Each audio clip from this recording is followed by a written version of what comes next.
The bitter cold of the Wyoming winter howled across the mountain pass, threatening to erase all evidence that Finn Tanner had ever existed.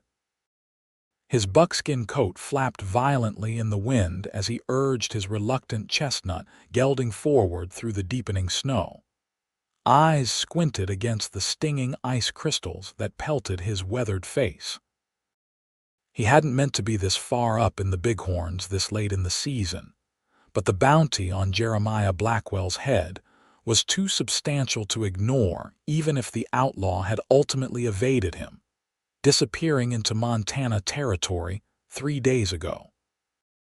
"Just a little farther, Rusty," Finn muttered to his horse, whose ears flicked back at the sound of his voice nearly lost in the howling wind.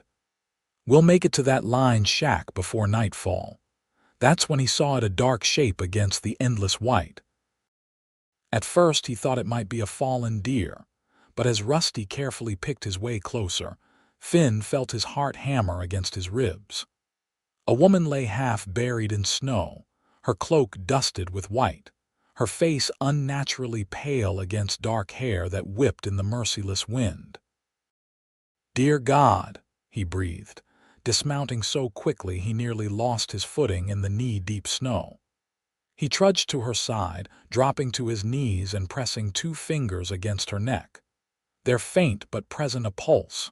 Her eyelids fluttered open, revealing eyes the color of aged whiskey. "Help," she whispered, the word barely audible above the wind's mournful cry. "I've got you," Finn said, carefully gathering her into his arms. She was light, too light, and her body was dangerously cold. "What's your name, miss?" "Grace," she managed before her eyes rolled back and she went limp in his arms. "Grace Remington." It was 1873, and Finn Tanner had been tracking outlaws across the Wyoming territory for nearly 5 years.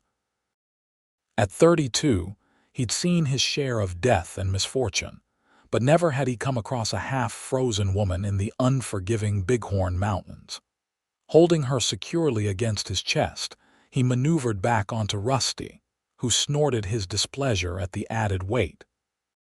"We've got precious cargo now, boy," Finn said, adjusting Grace so that she was cradled against him, her cold face tucked into the warmth of his neck. "We need to get her warm and quick." The line shack was still a good hour away, and Finn feared Grace wouldn't survive the journey. He pulled his wool blanket from his bedroll and wrapped it around her as best he could while still maintaining his grip on both her and the reins. Every minute that passed seemed like an hour as he watched her shallow breathing, her lips tinged blue. "Stay with me, Grace," he murmured. "Just stay with me." By the time the small wooden structure appeared through the curtain of swirling snow, darkness had nearly descended. Finn's fingers were numb despite his leather gloves, and Grace hadn't stirred once during the arduous journey. He dismounted carefully, carrying her to the door of the shack, which he pushed open with his boot. The interior was sparse but mercifully dry.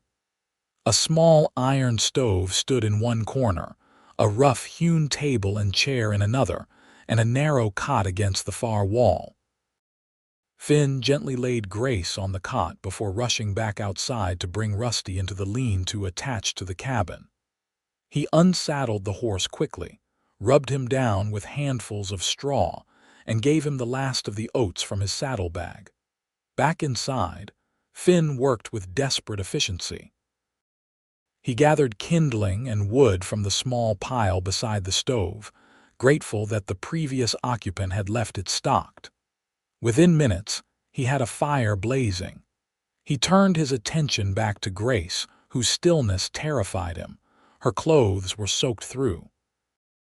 Finn hesitated, knowing what needed to be done but acutely aware of the impropriety. "Miss Remington," he said loudly, hoping to rouse her. "Grace, can you hear me?" When she didn't respond, he made his decision. With careful, respectful movements, he removed her sodden cloak, dress, and petticoats, leaving her in her chemise and drawers. He wrapped her in his own dry blanket and the single thin quilt he found folded at the foot of the cot. Working quickly, he hung her wet garments near the stove, which was now pumping blessed heat into the small space. He melted snow in his coffee pot, and once it was hot but not scalding, soaked his kerchief in it.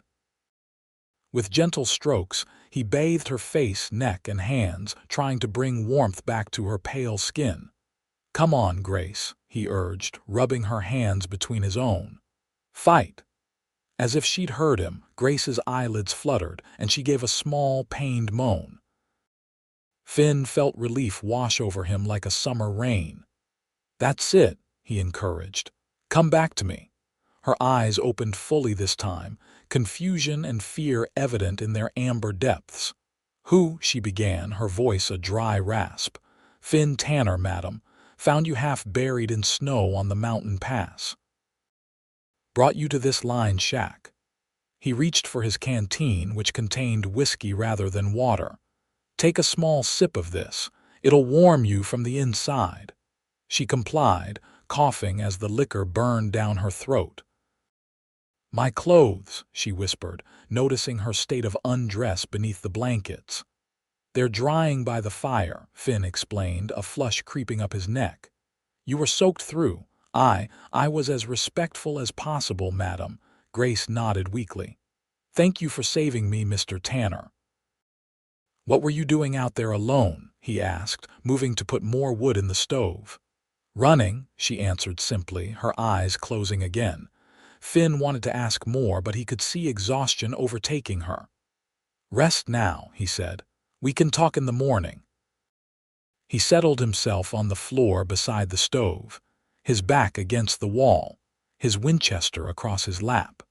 Whatever or whoever Grace Remington had been running from, he would make sure it didn't find her tonight. The morning light filtered weakly through the single small window of the lined shack, revealing dust motes dancing in the air. Finn, who had dozed fitfully throughout the night, was already rekindling the fire when Grace stirred on the cot. "Water," she croaked, and he quickly brought his canteen to her lips. "How are you feeling?" he asked, studying her face. Some color had returned to her cheeks, and her eyes were clearer than they had been the night before. "Like I've been trampled by a herd of buffalo," she admitted with a weak smile. "But alive, thanks to you." Finn nodded, stepping back to give her space. "Your clothes should be dry by now. I'll step outside while you dress." "Mr. Tanner," she called as he reached for the door. "I don't know how to thank you." He touched the brim of his hat in acknowledgement. "No thanks necessary, madam. Anyone would have done the same." But as he stood in the biting cold outside the shack, watching the sun struggle to pierce the thick cloud cover, Finn knew that wasn't entirely true.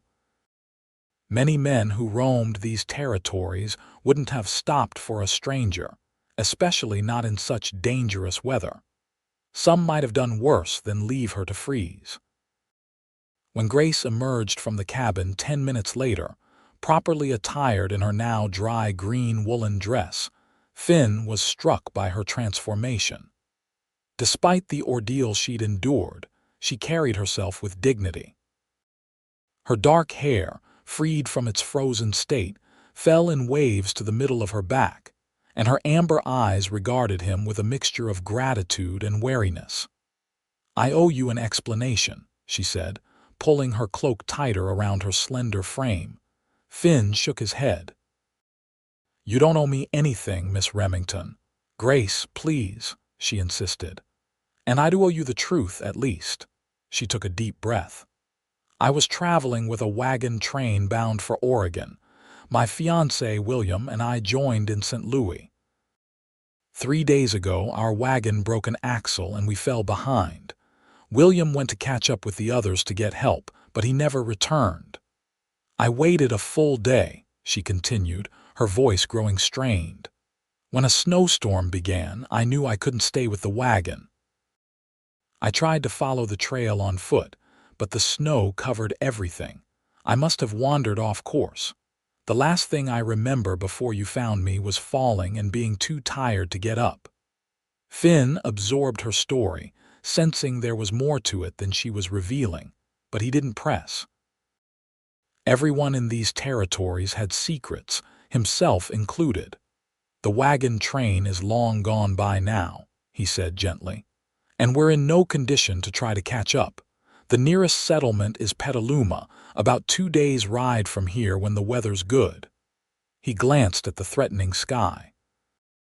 "In this weather it could take 4 or 5. We'll need to stay put until this storm passes." Grace's shoulders slumped slightly, but she nodded. "I understand.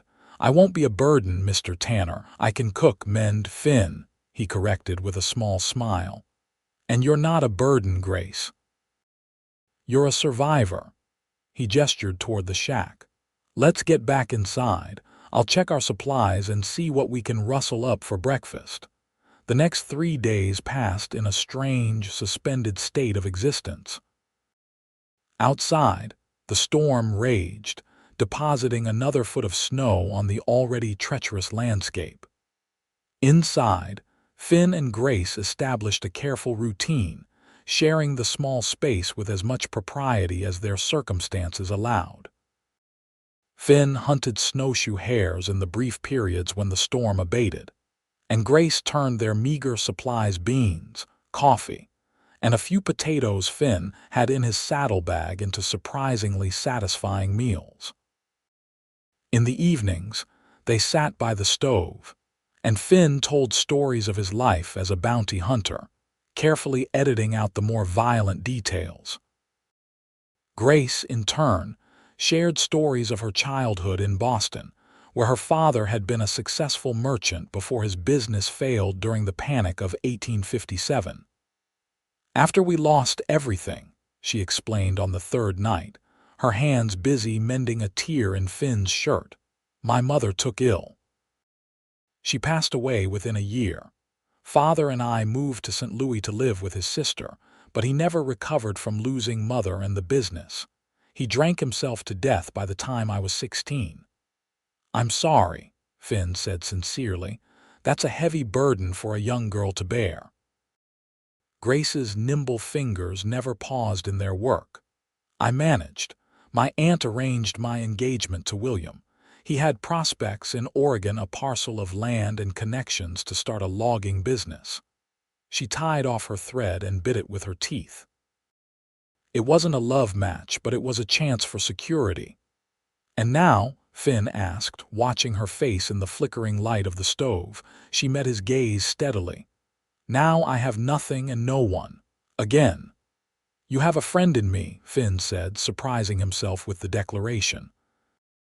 "I'll see you safely to Petaluma, and we can make inquiries about your fiancé there." Grace's smile was small but genuine. "Thank you, Finn." On the morning of the 4th day, they awoke to silence, the blessed absence of howling wind that signaled the storm had finally passed. Finn stepped outside to find a world transformed, blanketed in pristine white that sparkled under a clear blue sky. "We can leave today," he announced when he returned inside. "It'll be slow going, but if we start now, we should reach Petaluma by tomorrow evening." Grace, who had been combing out her long hair, nodded. "I'm ready whenever you are." They packed their few belongings, and Finn saddled Rusty while Grace tidied the shack, leaving it in better condition than they had found it. When it came time to depart, Finn helped Grace onto Rusty's back before mounting behind her. The journey down from the mountains was arduous.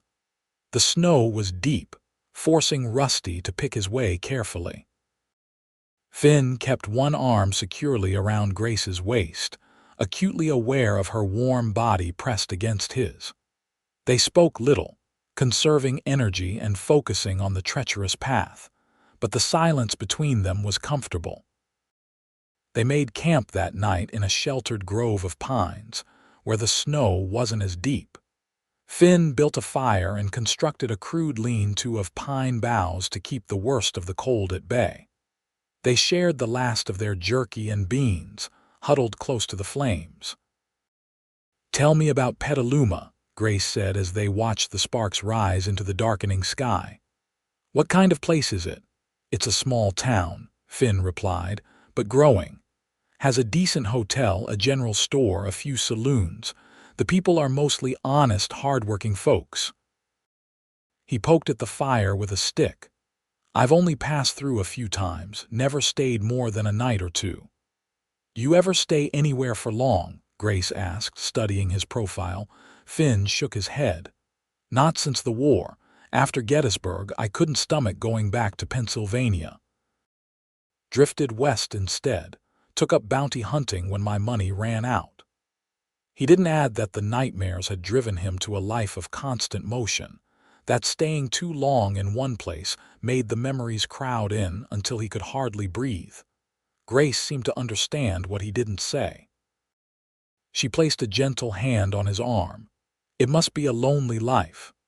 "I'm used to it," he said with a shrug, but he didn't move away from her touch. They slept that night on opposite sides of the fire, but Finn found himself waking often, his eyes seeking Grace's sleeping form in the dying firelight. Each time he told himself he was merely checking that she was warm enough, safe enough. Each time, he knew it was a lie. By mid-afternoon the next day, the small town of Petaluma came into view, its handful of wooden buildings a welcome sight after their journey. Grace, who had been dozing against Finn's chest, straightened as they approached. "It's smaller than I expected," she remarked. "Most places out here are," Finn replied. "But it has what we need: food, shelter, and maybe news of your fiancé." As they rode down the main street, Finn was aware of curious eyes following their progress. A woman riding double with a man was nothing unusual, but strangers always attracted attention in small towns. He guided Rusty directly to the hotel, a two-story wooden structure with the grand name of the Petaluma Palace painted on a weathered sign. "Wait here," Finn said as he helped Grace dismount. "I'll secure us rooms." Inside, he approached the front desk, where a balding man with spectacles regarded him with mild interest. "Afternoon," Finn greeted. "I need 2 rooms, please." "Only got one available," the clerk replied. "Town's busier than usual with folks waiting out the storm." Finn frowned. "Is there another hotel?" "Nope. Got a boarding house down the street, but last I heard Mrs. Jenkins was full up too." The clerk eyed him curiously. "Trouble? I'm traveling with a lady," Finn explained. "It wouldn't be proper, your wife." The clerk interrupted. Finn hesitated only briefly. "Yes," he lied, knowing it would be easier than explaining their actual circumstances. "We'll take the room." After paying for 3 nights in advance, Finn returned to Grace, who was waiting patiently beside Rusty. "There's only 1 room available," he said quietly. "I told them you're my wife to avoid gossip. I'll sleep on the floor." Grace's cheeks colored slightly, but she nodded. "Thank you for your consideration." After settling Rusty at the livery stable, Finn escorted Grace to their room on the 2nd floor of the hotel. It was simple but clean, with a double bed covered in a patchwork quilt, a washstand with a pitcher and bowl, and a small table with 2 chairs by the window. "I'll leave you to freshen up," Finn said, acutely aware of the intimacy of sharing such close quarters. "I'll inquire about your fiancé and see about getting us some proper food." Grace caught his arm before he could leave. "Finn," she said softly, "I can't thank you enough for all you've done." Her amber eyes held his, and for a moment Finn forgot to breathe. Then he gently disentangled himself from her grasp. "Rest," he said. "I'll be back soon." Downstairs, Finn made inquiries at the front desk about recent arrivals, particularly anyone from a wagon train bound for Oregon. The clerk directed him to the sheriff's office, suggesting that any strangers in town would likely have registered their presence with the law. Sheriff Miller, a grizzled man in his 50s with a walrus mustache, listened attentively to Finn's story, or the version of it he chose to share, omitting the details about finding Grace alone and claiming they were a married couple separated from their wagon train during the storm. "Haven't heard of any William looking for his lost wife," the sheriff said, stroking his mustache thoughtfully. "But we did have a fellow come through about a week ago, just ahead of the storm. Said he'd left a broken-down wagon in the mountains. Didn't mention no woman, though." Finn's blood ran cold. What did he look like? Tall, well-dressed for these parts, had a fancy Eastern accent, called himself William Reynolds. The description matched what little Grace had told him about her fiancé. Did he say where he was headed? Mentioned something about catching a stagecoach to Sacramento. Seemed in an awful hurry. The sheriff narrowed his eyes. "Something you're not telling me, son." Finn shook his head. "Just trying to piece things together. Much obliged for the information, Sheriff." His mind racing, Finn stopped at the general store to purchase necessities soap, a new shirt for himself, a brush for Grace's hair, and a simple dress that he hoped would fit her. Her own clothes were travel-worn and dirty, and he wanted to spare her the embarrassment of appearing disheveled. By the time he returned to the hotel room, the sun was setting. He knocked before entering, finding Grace seated by the window, her face pensive as she gazed at the street below. "I brought some things," Finn said, placing his purchases on the bed. "And news, though I'm not sure it's what you want to hear." Grace turned to him, her expression guarded. "You found out about William." "A man matching his description passed through here about a week ago," Finn confirmed. "He mentioned a broken-down wagon but said nothing about having a fiancé. He was headed to Sacramento." Grace's face remained impassive, but Finn could see the slight trembling of her hands as she smoothed her skirt. "I see." "Grace," Finn said gently, sitting across from her, "did you and William have a disagreement before he left to find help?" She looked away, her profile sharp against the gathering darkness outside. "He wasn't going for help," she said finally, her voice barely audible. "He was leaving me." Finn waited, sensing there was more she needed to say. "The night before, I overheard him talking with another man from the wagon train planning to take my aunt's jewelry, which I'd brought with me as my dowry. They were laughing about how William had convinced a spinster to finance his journey west." Her voice broke. "When I confronted him, he struck me. Said no one would believe me over him, that I should be grateful anyone would have me at all." Anger flared in Finn's chest. "So he abandoned you deliberately?" Grace nodded, tears now flowing freely down her cheeks. I hoped perhaps he'd had a change of heart, that he might have been looking for me, but I know now he never intended to return." Without thinking, Finn reached out and took her hand. "I'm sorry, Grace." She looked down at their joined hands, then back up at his face. "Why are you helping me, Finn? You could have left me in that lined shack once the storm passed. You could leave me here now. I have nothing to offer in return." "Not everyone in this world expects payment for basic human decency," Finn replied. "And maybe—" He hesitated, unaccustomed to expressing such thoughts. "Maybe I was tired of being alone." In the silence that followed, something shifted between them, a recognition, perhaps, of kindred spirits adrift in a harsh world. "I brought dinner," Finn said finally, breaking the moment. "And a new dress, if it fits. I thought you might appreciate fresh clothes." Grace wiped her tears with the back of her hand. "You're a good man, Finn Tanner." "I'm trying to be," he replied quietly.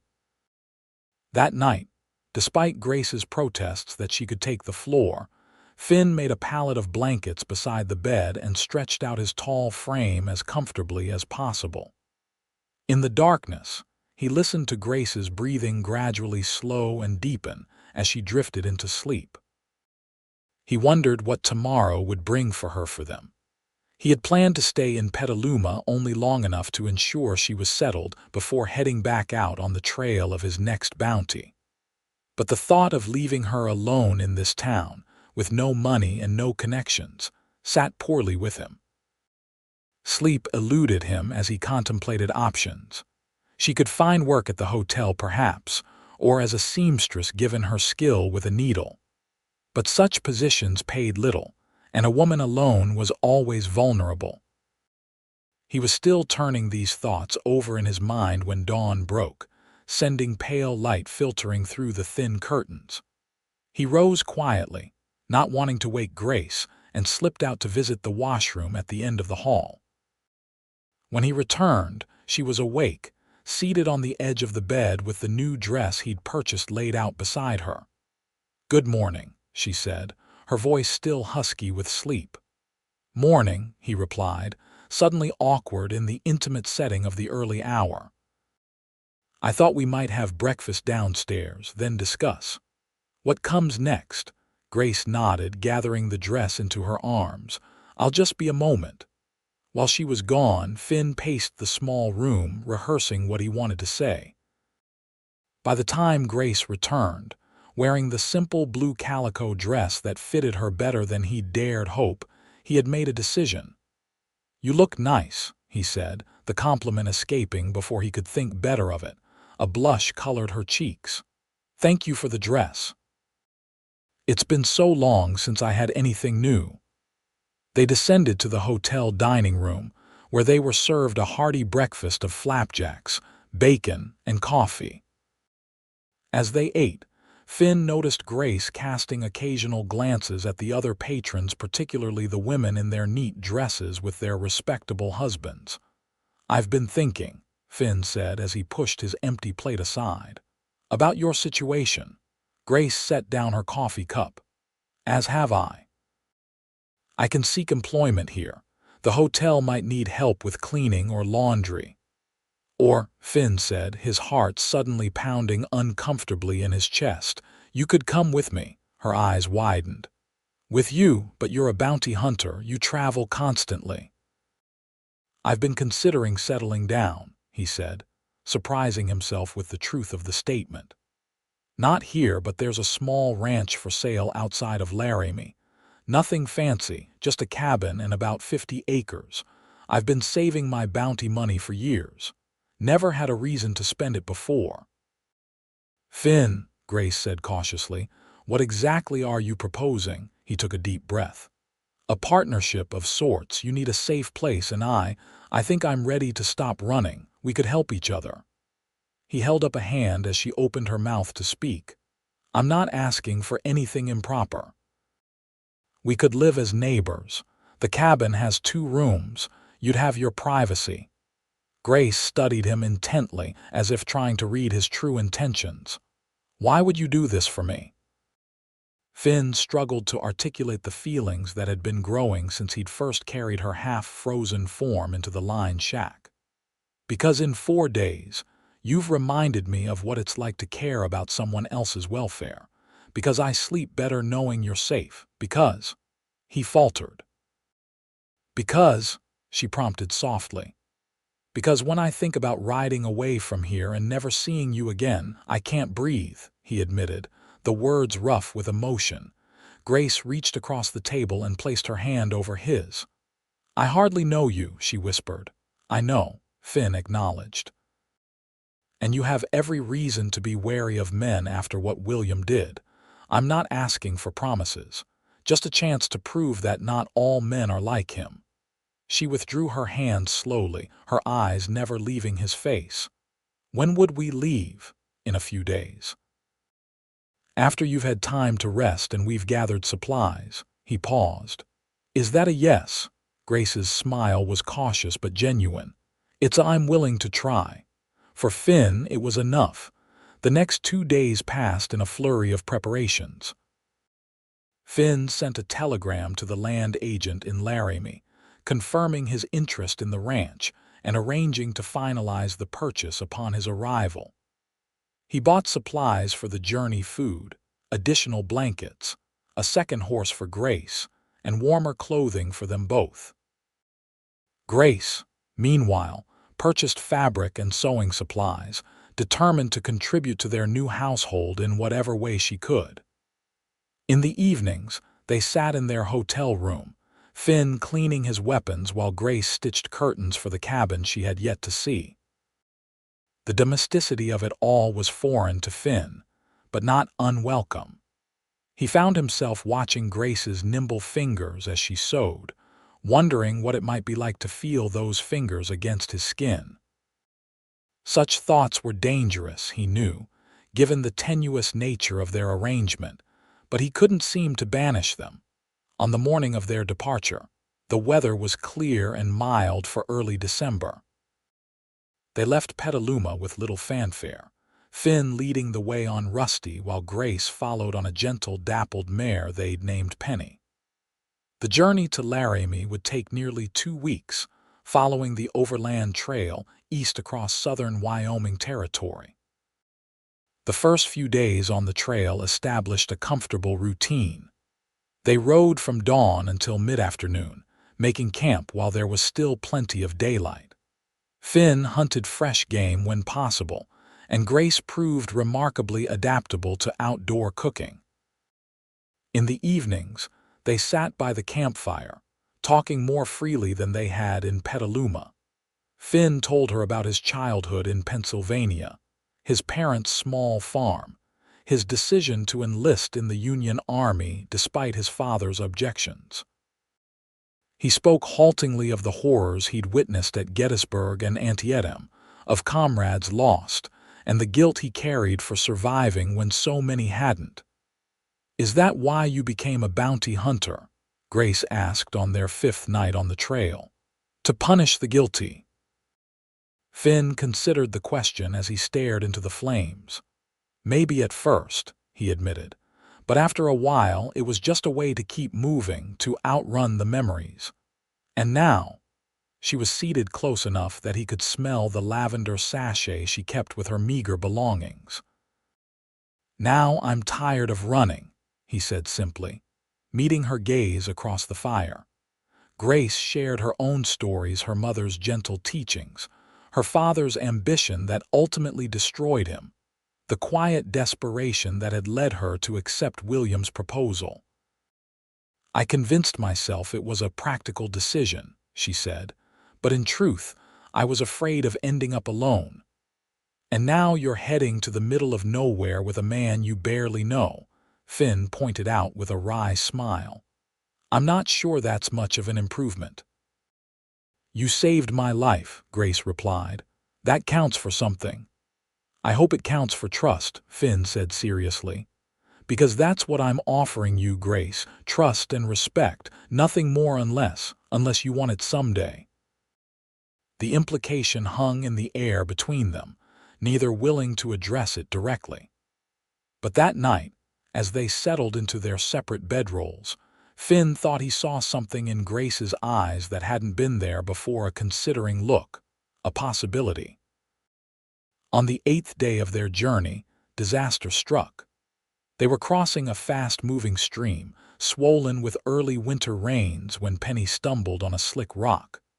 Grace cried out as the mare lost her footing, tumbling sideways into the frigid water. Finn watched in horror as both horse and rider were swept downstream. He spurred Rusty along the bank, eyes fixed on Grace's struggling form. She managed to free herself from the stirrups, but was clearly fighting to keep her head above water. Without hesitation, Finn guided Rusty into the stream at a point where it widened and slowed slightly. He leaned far out of the saddle as they intercepted Grace's path, grasping her outstretched hand and hauling her from the water with strength born of desperation. She clung to him, coughing and gasping as Rusty carried them safely to shore. Finn dismounted quickly, lifting Grace down and checking her for injuries. "Are you hurt?" he demanded, his hands moving over her arms and shoulders. "Sea cold," she stammered through chattering teeth. "But I don't think anything's be broken." Finn glanced downstream to see Penny struggling to the opposite shore, saddle bags still miraculously attached. "We need to get you warm," he said, already unbuttoning his coat to wrap around her. He quickly gathered wood and built a fire, then set up their tent and laid out blankets inside. "You need to get out of those wet clothes," he told Grace, who was shivering uncontrollably despite huddling near the flames. I'll give you privacy." "Dee don't go far," she managed, blue-tinged lips struggling to form words. Finn turned his back, focusing on retrieving dry clothes from his own saddlebags while Grace changed. The sounds of her struggles with wet fabric and numb fingers nearly undid his resolve not to help her, but he respected her dignity too much to turn around. "Finn," she called finally. "I need help." He turned to find her wrapped in a blanket, her wet clothes in a sodden heap beside her. Her hair hung in damp ropes around her pale face, and she was still shaking violently. "I see can't stop shivering," she said, teeth chattering. Finn knew what needed to be done, the same thing he'd done that first night in the line shack. "We need to get you into the tent," he said, his voice gruff with concern. "Body heat is the fastest way to warm you up." Grace nodded, too cold to argue or feel embarrassment.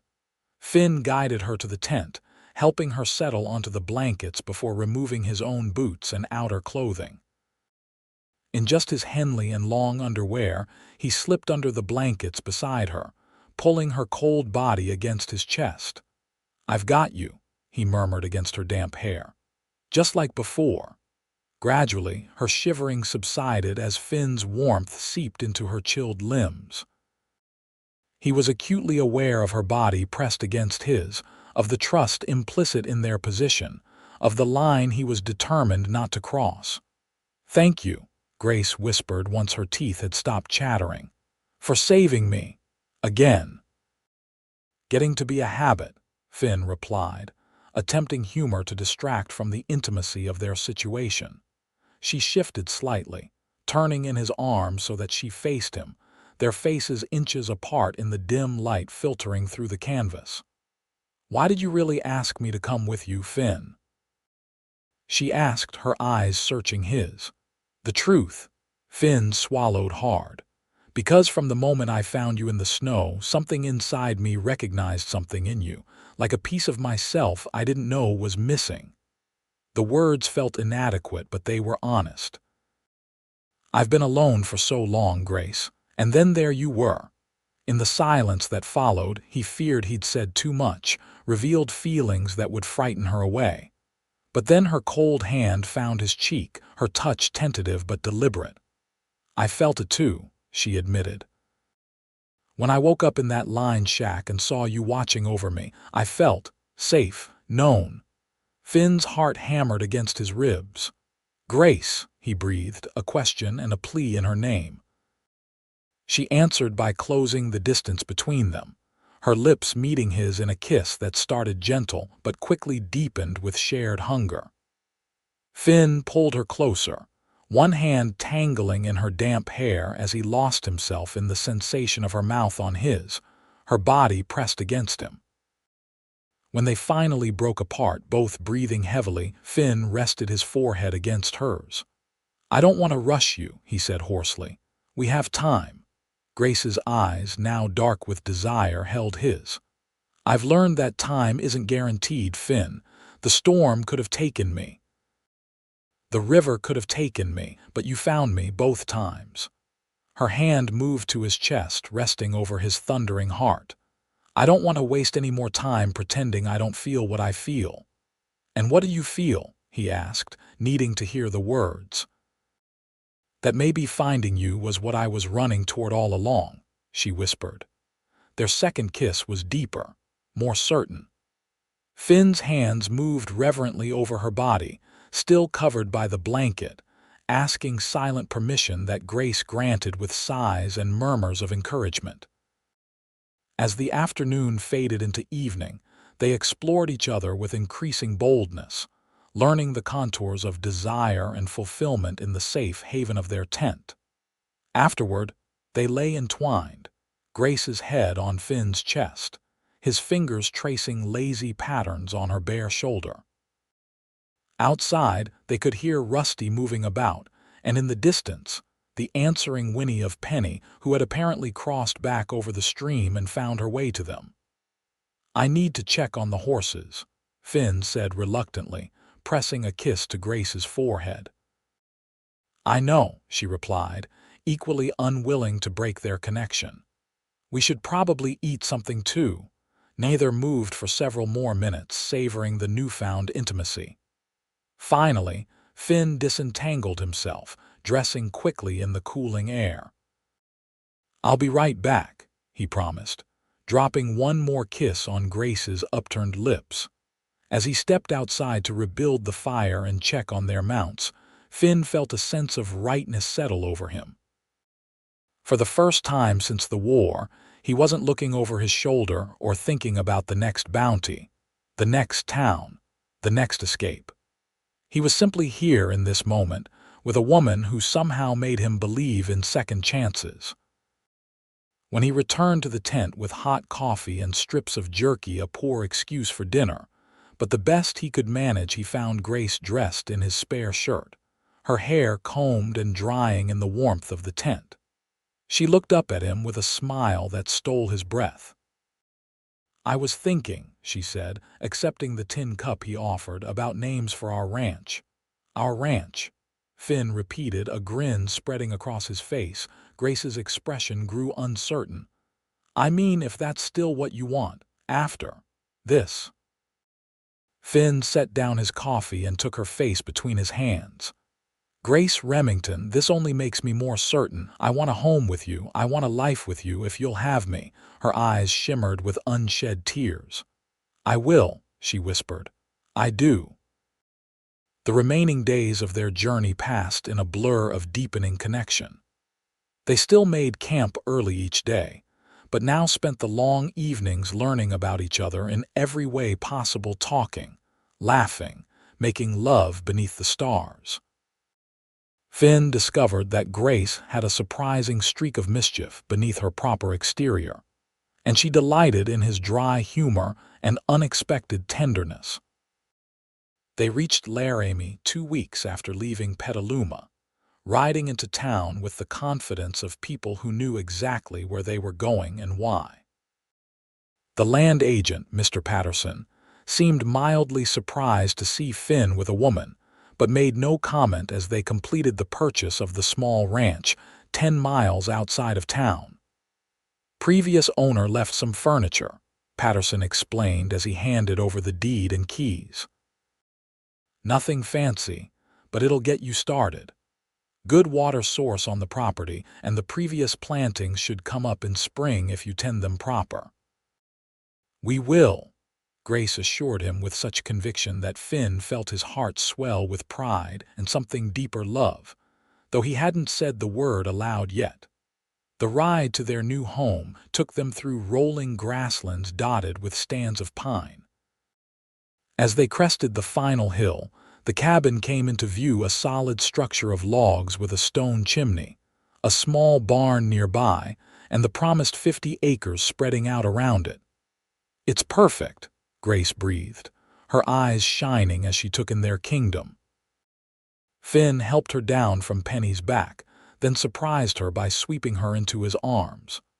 "Tradition says I should carry you over the threshold," he said, his voice husky with emotion. Grace's arms wound around his neck. "Are you asking me to marry you, Finn Tanner?" "Yes," he replied simply. "I love you, Grace.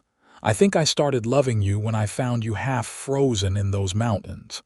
Tears spilled down her cheeks. "And I love you. My answer is yes."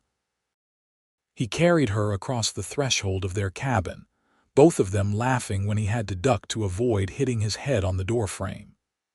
Inside, they found the promised furniture: a table and chairs, a bedstead with a straw mattress, a rocking chair by the hearth, and shelves built into the walls. It was simple but solid, like the man who now owned it. "Welcome home, future Mrs. Tanner," Finn said, setting Grace gently on her feet but keeping his arms around her waist. "Home," she repeated, the word carrying all the weight of their journey together. "I like the sound of that." They were married 2 weeks later by the circuit preacher who happened to be passing through Laramie. The ceremony was simple, with only Mr. Patterson and the local blacksmith and his wife as witnesses. Grace wore a new dress of pale blue calico that she had sewn herself, with a ribbon from Finn's mother's Bible woven into her dark hair. Finn wore his cleanest shirt and a new pair of trousers, his usually shaggy hair trimmed and his face freshly shaven. As they exchanged vows, Finn found himself thinking of all the twists of fate that had brought them to this moment: the failed bounty hunt that had taken him into the Bighorns, the storm that had nearly claimed Grace's life, the broken axle that had separated her from the wagon train. So many chances for their paths never to have crossed, yet here they stood, promising forever to each other. "I now pronounce you husband and wife," the preacher declared. "You may kiss your bride." Finn lifted Grace's face to his with gentle fingers beneath her chin, pouring all his love and gratitude into the kiss that sealed their union. When they parted, her amber eyes were bright with joy. "Mrs. Tanner," he whispered, the name a benediction on his lips. "Mr. Tanner," she replied, her smile radiant. "Let's go home." Winter settled over their small ranch, but inside the cabin, warmth prevailed. They established routines: Finn hunting and tending to the few animals they had acquired, Grace keeping house and planning the garden she would plant come spring. In the evenings, they sat before the fire, sometimes reading aloud from the few books they owned, sometimes simply talking about their hopes for the future. "I never thought I'd have this," Finn confessed one night as they lay in bed, his hand resting possessively on the gentle swell of Grace's stomach, where their child, a pleasant surprise discovered just after Christmas, was growing. A home, a wife, a child on the way. "After the war, I thought my life would always be empty." Grace placed her hand over his. "And I never thought I'd find love. I'd resigned myself to a practical arrangement, a life without passion." She turned to face him, her eyes reflecting the moonlight filtering through the window. "You've given me so much more than warmth and shelter, Finn. You've given me a heart that feels complete." He kissed her deeply, still marveling at the miracle of her presence in his life. "I found you half frozen in the mountains," he murmured against her lips, "but you're the one who thawed my soul." Spring arrived with a riot of wildflowers across the grasslands and the birth of their son, Samuel Finnegan Tanner, a robust boy with his father's dark hair and his mother's amber eyes. Finn stood in awe as Grace cradled their newborn, the midwife from Laramie bustling about the cabin tidying up after the difficult but ultimately successful delivery. "He's perfect," Finn whispered, touching a fingertip to his son's tiny hand. The baby instinctively grasped it, his grip surprisingly strong. "He's yours," Grace said with a tired smile. "Strong like his father." "And beautiful like his mother," Finn countered, pressing a kiss to her damp forehead. As spring gave way to summer, their small ranch flourished. The garden Grace had planned yielded a bounty of vegetables, and the few cattle Finn had purchased were thriving on the rich grassland. They added rooms to the cabin, expanding their home as they expanded their dreams. Finn occasionally took on work as a deputy when the Laramie sheriff needed extra hands, but he never returned to bounty hunting. The man who had once been unable to stay in one place for more than a few days now found contentment in the rhythm of ranch life and the embrace of his family. On clear nights, they would sit on the porch Finn had built, watching the stars wheel overhead while baby Samuel slept in his cradle nearby. Sometimes they spoke of the future of more children, of the ranch growing, of the community they were slowly becoming part of as neighbors settled nearby. Other times they sat in comfortable silence, their fingers intertwined, no words needed to express the depth of their connection. "You ever regret it?" Grace asked one such night, nearly a year after they had married. "Settling down instead of continuing your adventures?" Finn turned to her, his expression serious in the silvery moonlight. "Not for a single moment," he assured her. "Every day with you and Samuel is an adventure greater than any I could have found on the trail." She leaned into his embrace, resting her head on his shoulder. "Sometimes I think about that day in the mountains, how close I came to giving up, to closing my eyes and letting the cold take me, if you hadn't come along." "But I did," Finn said firmly, tightening his arm around her. "And you were strong enough to hold on until I found you." "We found each other," Grace corrected softly.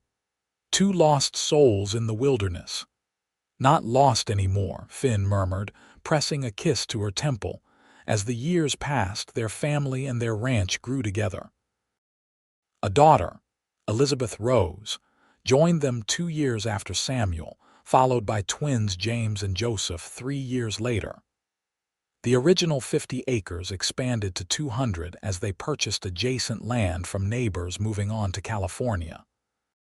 Finn built a larger home to accommodate their growing family, but they kept the original cabin, converting it into a bunkhouse for the hired hands they needed during busy seasons. Their reputation for fair dealing and hard work spread throughout the territory, bringing more business and respect. Through it all, the bond between Finn and Grace only strengthened. The passion of their early days matured into a deep, abiding love that weathered the inevitable storms of life droughts, harsh winters, childhood illnesses, and the occasional disagreement that all couples face. On their 10th anniversary, Finn surprised Grace with a trip back to Petaluma. They left the children in the capable hands of their foreman's wife and retraced the journey that had brought them together, though this time in considerably more comfort on the newly completed Transcontinental Railroad. The small Wyoming town had grown in the decade since they'd last seen it, but the hotel still stood, now expanded and renovated. Finn had reserved the best room not out of necessity this time, but as a tribute to their beginnings. "You remember how nervous we were?" Grace asked as they stood in the room, so different from the modest accommodation they had once shared. "You were so determined to sleep on the floor," Finn laughed, pulling her into his arms. "I was trying to be a gentleman." "You've always been a gentleman," Grace said, reaching up to touch the streaks of silver now appearing at his temples. "Even when you were carrying me half frozen through a blizzard." "And you've always been the strongest woman I've ever known," Finn replied, his voice husky with emotion. "From that first moment when you opened your eyes and fought to live, I knew you were extraordinary." They spent a week in Petaluma, visiting the places that had featured in their early days together. They even rode up into the mountains, though not as far as the line shack where Finn had first brought Grace to safety. On their final night in town, they sat on the hotel's new veranda, watching the sunset paint the western sky in shades of gold and crimson. Finn held Grace's hand, his thumb tracing idle patterns on her palm. "Any regrets?" he asked, echoing the question she had posed to him 9 years earlier. Grace considered for a moment, then shook her head. "Not one," she said with conviction. "Every step of our journey, even the painful ones, led us to where we are now, and where we are is exactly where I want to be." Finn raised her hand to his lips, pressing a kiss to her knuckles. "You know, they say a man makes his own luck in this life," he said thoughtfully. "But I think finding you was more than luck. It was destiny." Grace's smile, still as captivating as the day he'd first seen it, warmed him from the inside out. "Destiny, that's rather poetic for a former bounty hunter." "You've changed me," Finn acknowledged with a grin. "For the better, I hope." "We've changed each other," Grace corrected gently. "That's what love does, I think. It doesn't just warm our bodies or our homes. It warms our souls and helps us become who we were always meant to be." As the last rays of sunlight faded from the sky, Finn drew his wife into his arms, thinking of the frozen woman he'd found in the mountains and the life they had built from that desperate beginning.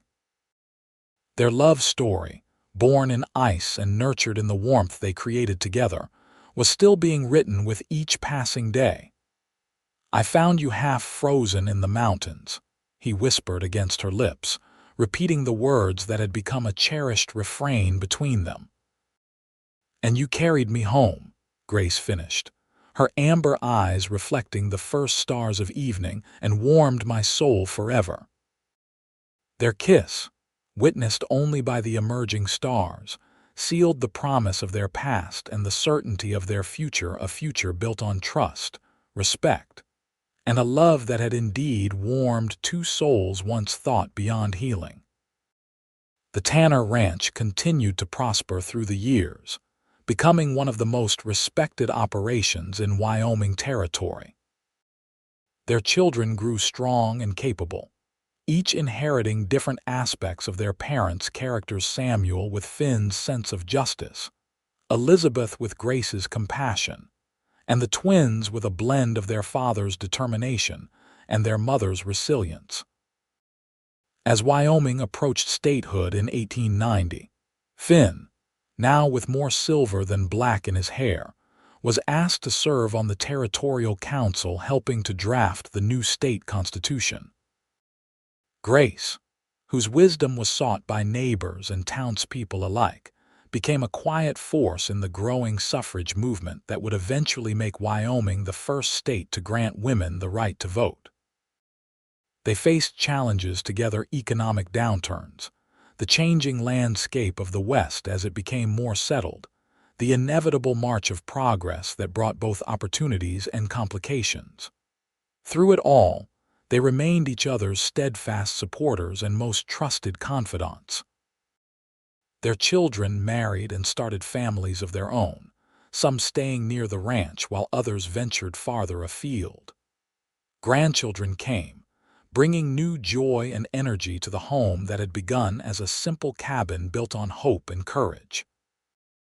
On winter nights, when the Wyoming wind howled around the eaves of their home, now a substantial two-story structure with glass windows and proper furniture, Finn and Grace would often sit before the fire, her head resting on his shoulder as it had since those first days of their marriage. "Tell us the story again, Grandpa," their grandchildren would beg when they visited, "about how you found Grandma in the snow." And Finn would smile at Grace, her beauty undiminished by the passing years in his eyes, and begin. "I was tracking an outlaw through the Bighorn Mountains when the worst blizzard I'd ever seen blew in. That's when I found her, half frozen but still fighting." The children would listen, wide-eyed, as he recounted their beginning, the desperate journey to the line shack, the days spent waiting out the storm, the realization that they had found in each other something neither had been looking for but both had needed. And then what happened?